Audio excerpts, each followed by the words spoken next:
Chapter 6 Normal Distribution. Chapter 4 പഠിച്ചു. Random variables 2 തരമുണ്ട്. അതിലൊന്ന് discrete ആണ്, നെക്സ്റ്റ് വൺ കണ്ടിന്യൂസ് ആണ്. ഇപ്പം ഡിസ്ക്രീറ്റ് റാൻഡം വേരിയബിൾസിൽ 2 ഡിസ്ട്രിബ്യൂഷൻസ് നമ്മൾ പഠിച്ചു കഴിഞ്ഞു. ബൈനോമിയൽ ഡിസ്ട്രിബ്യൂഷനും പോസോൺ ഡിസ്ട്രിബ്യൂഷനും. ഈ ചാപ്റ്ററിൽ കണ്ടിന്യൂസ് റാൻഡം വേരിയബിൾ ബേസ് ചെയ്തുകൊണ്ടുള്ള നോർമൽ ഡിസ്ട്രിബ്യൂഷൻ്റെ പ്രോബബിലിറ്റി ഡെൻസിറ്റി ഫംഗ്ഷൻ എന്താ, മീന്, വേരിയൻസ്, നോർമൽ കേർവിൻ്റെ പ്രത്യേകതകൾ, നോർമൽ ഡിസ്ട്രിബ്യൂഷൻ്റെ പ്രോപ്പർട്ടീസ്, ഇത്രയും കാര്യങ്ങളൊന്ന് നോക്കാം. ആദ്യം ഡെഫിനിഷൻ നോക്കാം. A continuous random variable x is said to follow normal distribution if it has the probability density function f of x equal to 1 by root 2 pi sigma. റൂട്ടിൻ്റെ വെളിയിലാണ് sigma. e raised to minus of x minus mu the whole square divided by 2 sigma square, where minus infinity less than or equal to x less than or equal to plus infinity, minus infinity less than or equal to mu less than or equal to plus infinity, sigma greater than 0. അതായത് എക്സിൻ്റെ value range ചെയ്യുന്നത് negative infinity മുതൽ positive infinity വരെയാണ്. അതുകൊണ്ട് അർത്ഥമാക്കുന്നത് whole real line, നമ്മളെ real ലൈനിൽ എത്ര വാല്യൂസ് എവിടെ മുതൽ എവിടം വരെ റേഞ്ച് ചെയ്യണോ ആ റിയൽ ലൈൻ മുഴുവനായും നോർമൽ ഡിസ്ട്രിബ്യൂഷനിൽ കവർ ചെയ്യും. ഇനി ഈ എഫ് ഓഫ് എക്സ് കാണുമ്പോൾ നിങ്ങൾക്കൊരു പരിചയക്കുറവ് കാണാം. ഇതെങ്ങനെയാണ് പഠിക്കുക എന്നൊരു തോന്നലൊക്കെ ഉണ്ടാവും. നിങ്ങൾ ഒരു 10 തവണയെങ്കിലും ഇത് എഴുതി നോക്കുക. അപ്പോൾ ഓട്ടോമാറ്റിക്കലായി പിക്കപ്പ് ചെയ്ത് വന്നോളൂ. അപ്പം നോർമലിലെ എഫ് ഓഫ് എക്സ് ഇതാണ്. ഇനി നോർമൽ ഡിസ്ട്രിബ്യൂഷൻ്റെ പാരാമീറ്റേഴ്സ് എന്ന് പറയുന്നത് മ്യൂവും സിഗ്മ സ്ക്വയറും ആണ്. അടുത്ത ലൈനിൽ എഴുതിയിരിക്കുന്നത് കുറച്ചുകൂടെ സിംപ്ലിഫൈ ചെയ്തിട്ട് മാത്തമാറ്റിക്കൽ വേയിൽ എങ്ങനെ എക്സ്പ്രസ് ചെയ്യാന്നുള്ളതിനാണ്. A continuous random variable follows normal distribution with parameters mu and sigma can be denoted as x follows n mu, sigma square എന്ന് തന്നിരിക്കുന്നത്. ഇനി നോർമൽ ഡിസ്ട്രിബ്യൂഷൻ്റെ മീനും വേരിയൻസും. മീൻ എന്ന് വെച്ചാൽ മ്യൂ ആണ്, വേരിയൻസ് സിഗ്മ സ്ക്വയർ ആണ്. വേരിയൻസിൻ്റെ സ്ക്വയർ റൂട്ട് എടുത്തു കഴിഞ്ഞാൽ സ്റ്റാൻഡേർഡ് ഡീവിയേഷൻ കിട്ടും. ഇതാണ് നമ്മുടെ നോർമൽ കേർവ്. ഈ കേർവ് കാണുമ്പോൾ നിങ്ങൾക്ക് എന്തെങ്കിലും തോന്നുന്നുണ്ടോ എന്ന് പറയും. ഇത് നേരത്തെ പഠിച്ചതോ കണ്ടതോ ആയിട്ട് തോന്നുന്നുണ്ടോ? +1 ക്ലാസ്സിൽ നമ്മൾ സ്ക്യൂനെസ് പഠിച്ച കൂട്ടത്തിൽ സിമെട്രിക് ആണ്, മിസോക്കട്ടിക് ആണ് എന്ന് പറഞ്ഞിട്ട് കാണിച്ച ആ കേർവ് തന്നെയാണ് ഈ കേർവ്. അതായത് മിസോക്കട്ടിക് ആണ് അല്ലെങ്കിൽ അത് നോർമൽ ആണ് എന്ന് പറഞ്ഞിട്ടുണ്ടായിരുന്നു. അപ്പം ഈ കേർവ് നമ്മൾ വരയാൻ പഠിക്കണം. ഇത് ബേസ് ചെയ്തുകൊണ്ട് പ്രോബ്ലംസുകൾ ചെയ്യാനുണ്ട്. അപ്പം ഈ കേർവിൻ്റെ ഒരു പ്രത്യേകത എന്ന് വെച്ച് കഴിഞ്ഞാൽ കേർവ് ബെൽ ഷേപ്പ് കേർവാണ്. അത് കാണുമ്പോഴേ മനസ്സിലാവുണ്ടല്ലോ, ബെല്ല് പോലെ കിടക്കണില്ലേ. സിമെട്രിക് ആണ്. ഏത് പോയിന്റിൽ സിമെട്രിക് ആണ്? X equal to mu, mean എന്നുള്ള പോയിന്റിൽ ഈ കേർവ് സിമെട്രിക് ആണ്. ഈ റെഡ് ആരോ നോക്കുക. ഈ പോയിന്റിൻ്റെ ലെഫ്റ്റ് ഭാഗത്തേക്കും റൈറ്റ് ഭാഗത്തേക്കും ഈക്വലായി ഡിവൈഡ് ചെയ്ത് വെച്ചിരിക്കുന്നത് കൊണ്ടാണ് ഇതിന് സിമെട്രിക് എന്ന് പറയുന്നത്. അത് എക്സ് ഈക്വൽ ടു മ്യൂ എന്നുള്ള പോയിന്റിലാണ് ഡിവൈഡ് ചെയ്തിരിക്കുന്നത്. സെക്കൻഡ് പോയിന്റ് പറയുന്നത് മീനും മീഡിയനും മോഡും ഒരേ പോയിന്റ് ആയിരിക്കുന്ന. അതായത് മീൻ എന്ന് വെച്ചാൽ ഈ കേർവിൻ്റെ ആവറേജും, മീഡിയൻ എന്ന് വെച്ചാൽ ഈ കേർവിനെ 2 ഈക്വൽ പാർട്സ് ആക്കി ഡിവൈഡ് ചെയ്യുന്ന പോയിന്റ്. മോഡ് എന്ന് വെച്ച് കഴിഞ്ഞാലോ ഹയസ്റ്റ് വാല്യൂ ഏത് പോയിന്റിലാണോ കിട്ടുന്നത് അതാണ് മോഡ്. അപ്പോൾ ആ 3 പോയിന്റും ഈക്വലാണ്. Third point, the height of normal curve is maximum at mean position. Normal കർവിൻ്റെ ഹയസ്റ്റ് പോയിന്റ് എന്ന് പറഞ്ഞാൽ മീനിലാണ്. അത് എക്സ് ഈക്വൽ ടു മ്യൂ എന്നുള്ള പൊസിഷനിലാണ്. അതൊന്ന് നോക്കാം. നോർമൽ ഡിസ്ട്രിബ്യൂഷൻ്റെ എഫ് ഓഫ് എക്സ് ഇതാണ്. F of X equal to 1/√2π sigma e raise to minus of X minus mu the whole square divided by 2 sigma square minus infinity less than or equal to X less than plus infinity. അതായത് real ലൈനിലെ എല്ലാ പോയിന്റ്സും X accept ചെയ്യും എന്നുള്ളതാണ് അതിനർത്ഥം. പോയിന്റിൽ പറഞ്ഞത് എക്സിന്റെ value mu ആവുമ്പോൾ എഫ് ഓഫ് എക്സ് ഹയസ്റ്റ് ആയിരിക്കുന്ന, അതായത് എക്സിന്റെ വാല്യൂ എന്താവണം? മ്യൂ ആവണം. എക്സിന്റെ വാല്യൂ മ്യൂ ആവുമ്പോൾ അപ്പൊ ഈ എഫ് ഓഫ് എക്സില് എക്സ് ഉള്ള ഭാഗത്ത് എന്ത് ചെയ്യുക? മ്യൂന്ന് സബ്സ്റ്റിറ്റ്യൂട്ട് ചെയ്യുക കേട്ടോ. അപ്പൊ എക്സ് ഉള്ളത് എവിടെ മാത്രമേ ഉള്ളൂ? ഇ റേസ് ടുന്റെ പവറിൽ മാത്രമേ എക്സ് ഉള്ളൂ. അപ്പൊ അത് നോക്കൂ, e raise to minus x ഉള്ള ഭാഗത്ത് എന്ത് ചെയ്യണം എന്ന് പറഞ്ഞു? മ്യൂ ആണെന്ന് സബ്സ്റ്റിറ്റ്യൂട്ട് ചെയ്യണം. അപ്പൊ mu minus mu whole square divided by 2 sigma square ആവും. മ്യൂ മൈനസ് മ്യൂ എന്ന് പറഞ്ഞാൽ എന്തായി? 0 ആയി.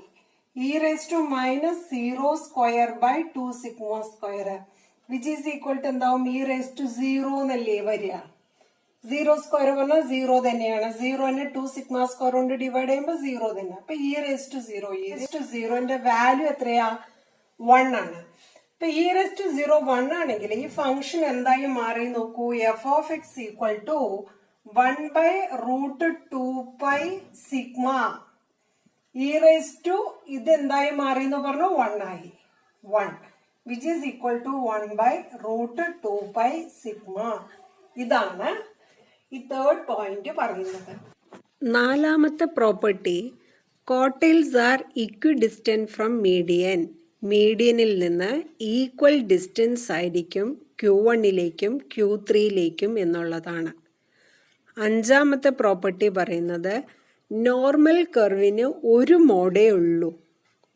അതായത് at X equal to mu എന്നുള്ള പോയിന്റിലാണ് മീനും മീഡിയനും മോഡും.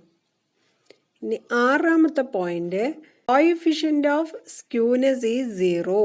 നോർമൽ ഡിസ്ട്രിബ്യൂഷൻ്റെ നോർമൽ കർവിൻ്റെ കോഎഫിഷ്യന്റ് ഓഫ് സ്ക്യൂനെസ് β1ന്റെ വാല്യൂ 0 ആണ്. β2 മിസോക്കട്ടിക് ആണെങ്കിൽ വാല്യൂ 3 ആണ്. Fifth point, normal curve is asymptotic to the X axis. നോർമലിന്റെ കർവ് എക്സ് ആക്സിസിനോട് അസിംപ്ടോട്ടിക് ആണ്. അപ്പൊ എന്താണ് അസിംപ്ടോട്ടിക് എന്നുള്ളതാണ് തുടർന്നുള്ള ലൈനിൽ പറയണത്. ഇപ്പോൾ ഈ നോർമലിലെ കർവ് നിങ്ങളൊന്ന് ശ്രദ്ധിക്കുക കേട്ടോ. ഈ കർവ് മാക്സിമം പോയിന്റ് മീനാണ്, മീഡിയനാണ്, മോഡാണെന്ന് പറഞ്ഞു. അതിനുശേഷം രണ്ട് ഭാഗത്തേക്കും ഒരുപോലെയുള്ള ചരിവാണ് വന്നിരിക്കുന്നത്. ആ കർവ് അങ്ങനെ വന്ന് എക്സ് ആക്സിസിൽ എവിടെയോ ഒരു പോയിന്റിൽ ടച്ച് ചെയ്യും എന്ന് നിങ്ങൾക്ക് തോന്നുന്നുണ്ടാവും. പക്ഷേ അത് ഒരിക്കലും എക്സ് ആക്സിസിൽ ടച്ച് ചെയ്യില്ല. Never touches the X axis. അതിനെയാണ് അസിംപ്ടോട്ടിക് എന്നുള്ള വേർഡ് കൊണ്ട് സൂചിപ്പിച്ചിരിക്കുന്നത്. നിങ്ങൾ എക്സാമിന് normal curve is asymptotic to the X axis എന്ന് മാത്രം എഴുതിയാൽ മതി. 9th point, total area under normal curve is 1 square unit. അതായത് നോർമൽ കർവിൻ്റെ ടോട്ടൽ ഏരിയ 1 ആണ്. ഈ ഗ്രീൻ കളർ റീജിയൻ ഉണ്ടല്ലോ, ആ ഷെയ്ഡ് ചെയ്ത ഗ്രീൻ കളർ ഭാഗം, അതാണ് നോർമൽ കർവിൻ്റെ ഏരിയ. ആ ഏരിയ രണ്ടറ്റവും, ഏതാ ഈ രണ്ടറ്റം? ഈ കാണുന്ന ആരോ മാർക്ക്, ഈ ലെഫ്റ്റ് അറ്റം മുതൽ റൈറ്റ് അറ്റം വരെയുള്ള ടോട്ടൽ ഏരിയ 1 ആണ്. അത് നിങ്ങൾ അറിഞ്ഞിരിക്കണം. ഇത് ബേസ് ചെയ്തിട്ട് പ്രോബ്ലംസ് ചെയ്യാനുണ്ട്. 10th പ്രോപ്പർട്ടി, നോർമൽ ഡിസ്ട്രിബ്യൂഷൻ്റെ ക്വാർട്ടൈൽ ഡീവിയേഷൻ 2/3 സിഗ്മയാണ്. മീൻ ഡീവിയേഷൻ 4/5 സിഗ്മയാണ്. ഇത് ബൈ ഹാർട്ട് ചെയ്യുക. 11th point, the normal probability curve between the ordinates mu plus sigma and mu minus sigma covers approximately 68% of the total observations. അതായത് ഈ cave ശ്രദ്ധിക്കുക. അപ്പം ഇതിൽ എക്സ് ആക്സിസിൽ മ്യൂ പ്ലസ് 1 സിഗ്മയും മ്യൂ മൈനസ് 1 സിഗ്മയും അടയാളപ്പെടുത്തിയിട്ടുണ്ട്. അത്രയും ഭാഗത്തിൻ്റെ ഏരിയ 68% ആണ് എന്നുള്ളതാണ് പറയുന്നത്. അതിൽ തന്നെ രണ്ടാമത്തെ പറയുന്നു mu plus 2 sigma and mu minus 2 sigma covers approximately 95% of the total observations. Mu plus 2 sigma തൊട്ട് മ്യൂ മൈനസ് 2 സിഗ്മ വരെ കർവ് നോക്കുക. ആ കേർവിൽ ഇത്രയും ഭാഗത്തിൻ്റെ ഏരിയ 95% ആണ്. സെയിം മ്യൂ പ്ലസ് 3 സിഗ്മ തൊട്ട് മ്യൂ മൈനസ് 3 സിഗ്മ വരെ 99% ഒബ്സർവേഷൻസ് കവർ ചെയ്യുന്നുണ്ട്. അതായത് വലിയൊരു ശതമാനം മ്യൂ മൈനസ് 3 സിഗ്മ തൊട്ട് മ്യൂ പ്ലസ് 3 സിഗ്മ വരെ കവർ ചെയ്യും. Next topic standard normal distribution.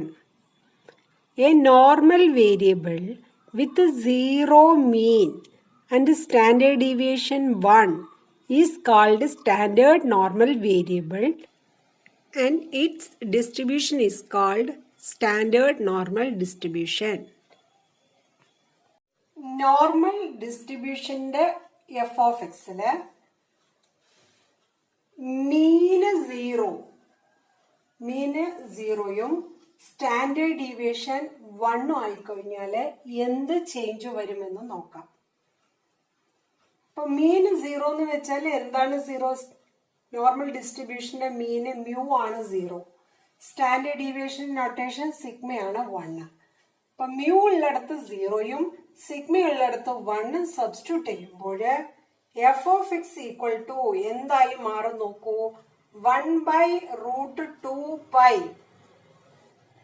സിഗ്മയുടെ value എത്രയാന്ന് പറഞ്ഞു? 1 ആണ്. 1/√2π × 1 e raised to minus of x minus mu. മ്യൂവിന്റെ പ്ലേസിൽ ആര് സബ്സ്റ്റിറ്റ്യൂട്ട് ചെയ്യണം? 0. the whole square divided by 2 into sigma. Sigma എത്രയാന്ന് പറഞ്ഞു? 1. 1ന്റെ എന്താണ്? സ്ക്വയർ ആണ്. Minus infinity less than or equal to X less than or equal to plus infinity. ഇനി നോക്കൂ, which is equal to f of x equal to 1/√2π into 1 എന്ന് പറഞ്ഞാൽ എന്ത് തന്നെയാണ്? √2π തന്നെയാണ്. e raised to minus of x minus 0. എക്സിൽ നിന്ന് 0 minus ചെയ്ത് കഴിഞ്ഞാൽ എന്ത് വരും? എക്സ് തന്നെ വരും. അപ്പൊ ന്യൂമറേറ്ററിൽ എന്തുണ്ട്? എക്സിന്റെ സ്ക്വയർ ഉണ്ട്. X minus 0. എക്സിൽ നിന്ന് 0 പോയി കഴിഞ്ഞാൽ എക്സ് തന്നെയാണ്. എക്സിന്റെ square divided by 2 into 1 square എത്രയാ? 2. Semicolon minus infinity less than or equal to X less than or equal to plus infinity. അപ്പം ഇതാണ് സ്റ്റാൻഡേർഡ് നോർമൽ ഡിസ്ട്രിബ്യൂഷൻ്റെ PDF. ഇനി നിങ്ങൾ നോട്ട് ചെയ്തോന്ന് എനിക്കറിയില്ല. നമ്മൾ ഡിറൈവ് ചെയ്ത് വന്നപ്പോൾ f of X equal to എന്നാണ് എഴുതിയത്. പക്ഷേ സ്റ്റാൻഡേർഡ് നോർമൽ വേരിയബിൾ ആണെങ്കിൽ എക്സിലല്ല റെപ്രസെൻ്റ് ചെയ്യുക, ഇസഡിലാണ് റെപ്രസെൻ്റ് ചെയ്യുക. സ്റ്റാൻഡേർഡ് നോർമൽ ഡിസ്ട്രിബ്യൂഷൻ്റെ PDF F of Z equal to 1/√2π e raised to minus z²/2 semicolon minus infinity less than or equal to Z. ഇവിടെ സെഡ് ആണെങ്കിൽ സെഡ് റേഞ്ച് ചെയ്യുന്നത് less than or equal to plus infinity. അപ്പം ഇതാണ് standard normal ഡിസ്ട്രിബ്യൂഷൻ്റെ PDF. Standard normal ഡിസ്ട്രിബ്യൂഷൻ്റെ കേവാണ് ഈ കാണുന്നത്. അപ്പം നേരത്തെ പറഞ്ഞ അതേ കേവ് തന്നെയാണ് ഇവിടെയും കാണിച്ചിരിക്കുന്നത്. ബെൽ ഷേപ്പ് കേവാണ്. നോർമൽ ഡിസ്ട്രിബ്യൂഷൻ്റെ curve at X equal to mu mean എന്നുള്ള പോയിന്റിലാണ് ഇത് സിമെട്രിക് ആവുന്നതെങ്കിൽ ഇവിടെ സ്റ്റാൻഡേർഡ് നോർമലിൻ്റെ കേസിൽ മീന് 0 അതുകൊണ്ട് z ഈക്വൽ ടു 0 എന്നുള്ള പോയിന്റിൽ ഈ കർവ് സിമെട്രിക് ആയിരിക്കും. ലെഫ്റ്റ് റീജിയനും റൈറ്റ് റീജിയനെയും ഈക്വലായി ഇസഡ് ഈക്വൽ ടു 0 എന്നുള്ള പോയിന്റിലാണ് ഡിവൈഡ് ചെയ്യുക. അതാണ് ആ റെഡ് ലൈനെ സൂചിപ്പിച്ചിരിക്കുന്നത്. ഇനി പ്രോബ്ലം ചെയ്യാനുള്ള പോയിന്റാണ് ഈ പറയുന്നത്. ഒരു നോർമൽ റാൻഡം വേരിയബിളിൻ്റെ മീനും മ്യൂവും സ്റ്റാൻഡേർഡ് ഡീവിയേഷൻ സിഗ്മയാണെങ്കിൽ അതിനെ സ്റ്റാൻഡേർഡ് നോർമലിലേക്ക് ചേഞ്ച് ചെയ്യാൻ വേണ്ടിയിട്ട് x minus mu by sigma എന്ന് കൊടുത്താൽ മതി. അപ്പോൾ എക്സ് എന്നുള്ള വേരിയബിളിൽ നിന്ന് മീന് മൈനസ് ചെയ്യുക, ഡിവൈഡഡ് ബൈ സ്റ്റാൻഡേർഡ് ഡീവിയേഷൻ ചെയ്ത് കഴിഞ്ഞാൽ നോർമൽ ഡിസ്ട്രിബ്യൂഷൻ സ്റ്റാൻഡേർഡ് നോർമലിലേക്ക് മാറും.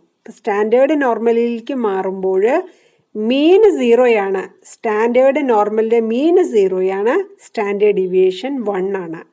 ഈ പോയിന്റ് ഓർത്ത് വെക്കുക. അടുത്ത ക്ലാസ്സിൽ ഇത് ബേസ് ചെയ്തിട്ടുള്ള പ്രോബ്ലംസ് ആണ് വർക്കൗട്ട് ചെയ്യുന്നത്. If you like the video, please subscribe and press the bell icon.